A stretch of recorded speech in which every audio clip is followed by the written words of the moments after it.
On va voir ici comment dessiner un rectangle et un cercle aussi. Donc pour le rectangle, la commande c'est rectangle, ou bien aussi on peut cliquer sur REC tout simplement. Voilà le rectangle qui apparaît ici. On clique sur Enter. Et puis on clique là où on veut commencer notre rectangle, donc Specify First Corner. Et puis après, on choisit là où on veut s'arrêter. Donc voilà, c'est très très simple et c'est vraiment très pratique. Maintenant, si on a besoin d'avoir des dimensions assez précises pour notre rectangle, donc je vais recliquer sur REC, je commence le point. Vous commencez en premier par la dimension selon X, ça veut dire la dimension horizontale, virgule la dimension verticale. Donc c'est comme si on est en train de dire X virgule Y. Donc par exemple ici, j'ai envie d'avoir un 500 au niveau de l'horizontale et puis j'ai envie d'avoir un 200 au niveau de la verticale. Donc voilà mon rectangle qui se dessine. Maintenant, si je viens puis je mets le curseur juste au-dessus de mon rectangle, automatiquement il y a tout le rectangle qui va se sélectionner. Et vous pouvez voir qu'il y a le polyline une petite fenêtre qui s'ouvre et qui me donne une idée de quoi est constitué mon rectangle. Et puis c'est marqué que c'est un polyline. Maintenant, si je clique sur le rectangle et que je viens mettre le curseur sur un des carreaux en bleu, vous voyez bien que les dimensions vont apparaître. Donc ça nous rassure quand même pour voir si les dimensions sont bel et bien les dimensions qu'on avait choisies. Par exemple, ici, je fais pareil, vous voyez le 500, et puis de l'autre côté, il y avait le 200 qui est apparu. Donc voilà. Maintenant, si on a envie d'avoir des dimensions donc négatives, donc je peux faire ça, donc rectangle, et puis je clique, imaginons que j'ai envie de commencer par là, mon rectangle, je veux avoir un rectangle qui est vers le bas, et puis vous voyez qu'il s'étend vers la droite et puis ensuite vers le bas. Donc vers la droite, c'est un X qui est positif, et vers le bas, c'est un Y qui est négatif. Donc imaginons, donc je vais mettre ici 500, virgule, et puis après je vais mettre un moins 450, par exemple. Voilà. Vous voyez, maintenant le rectangle, il a été dessiné vers le bas comme convenu, comme on le voulait. Donc voilà, on peut faire comme ça pour les rectangles.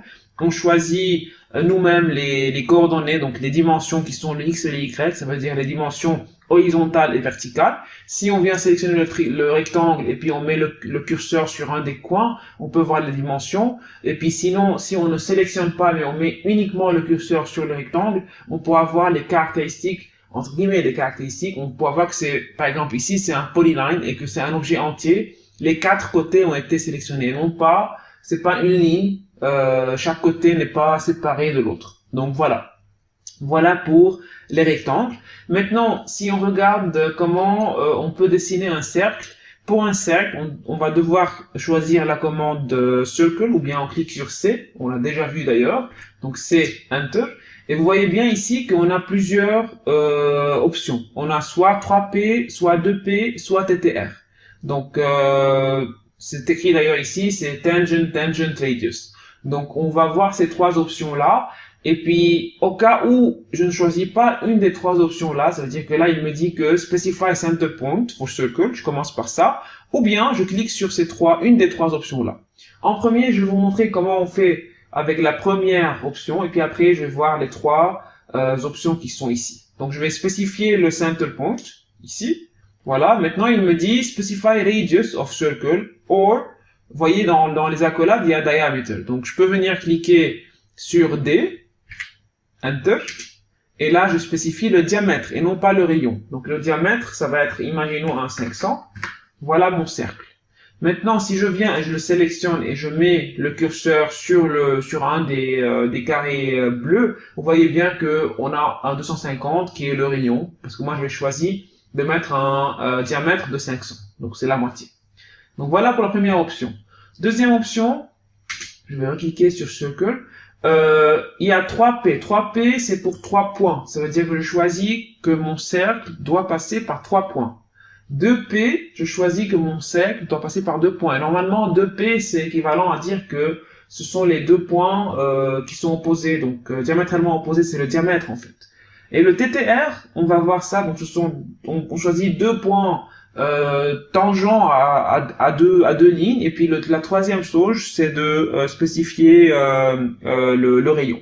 Donc si je commence par la première, je vais mettre 3P, Enter. Imaginons que j'ai envie que mon cercle passe par ce point et ce point, imaginons. Donc je vais cliquer Specify first point of circle, second point, et puis voilà, le troisième. Voilà comment je peux choisir que mon cercle passe par plusieurs points. Si je répète maintenant avec la deuxième option, donc 2P, c'est Enter, 2P, Enter. Donc là, ça va être, comme on avait dit, c'est le diamètre en fait. Imaginons que je vais faire passer le cercle par là et par ce point aussi, c'est le diamètre, tout simplement. Et si je clique là-dessus et je mets le curseur sur un des carreaux, je vais voir le rayon qui va être choisi suite au choix de ces deux points, celui-là et celui-là. Voilà. Maintenant, donc je vais passer celui-là comme ça. Et la troisième option, donc je vais cliquer sur C, Enter, et là je vais choisir TTR, donc je vais cliquer TTR. Donc la première chose à faire lorsqu'on choisit TTR, c'est de préciser, comme c'est indiqué en bas, specify point on object for first tangent of circle. Ça veut dire, je dois choisir le point qui est tangent à une droite sur mon modèle. Donc imaginons que je veux que mon cercle soit tangent à cette droite qui est là. Donc voilà, d'ailleurs vous voyez que le symbole de tangent apparaît. Donc c'est le même symbole comme on l'avait vu dans la vidéo précédente concernant les snaps. C'est le symbole en vert qui est le même comme on l'a vu ici dans l'option snap. Donc si je choisis cette droite, c'est le premier. Et maintenant je choisis second tangent of circle. Donc imaginons que j'ai envie de choisir celui-là. Ok, j'ai terminé. Maintenant, il faudra préciser le rayon, comme c'est indiqué en bas, Specify Radius of Circle. Imaginons que j'ai envie que ça soit un 150, et voilà. Je clique Enter, et voilà mon cercle. Si j'ai envie de faire la même chose, mais avec les deux droites qui sont là, je peux le faire. Donc, je clique sur C, TTR, et je choisis cette droite et cette droite. Et là, j'ai envie, imaginons en 200, Enter, et voilà le deuxième cercle. C'est vraiment pratique lorsqu'on a envie d'avoir deux points dont le cercle est tangent à des droites sur lesquelles sont ces deux points. Voilà. Donc voilà pour le rectangle et pour le cercle. Pour le rectangle, c'est REC et pour le cercle, c'est C. Et vous avez plusieurs options au niveau du cercle, c'est 2P, 3P et TTR. Ou bien vous choisissez de choisir le centre de votre cercle et puis après vous choisissez d'introduire le rayon ou bien le diamètre. Donc voilà.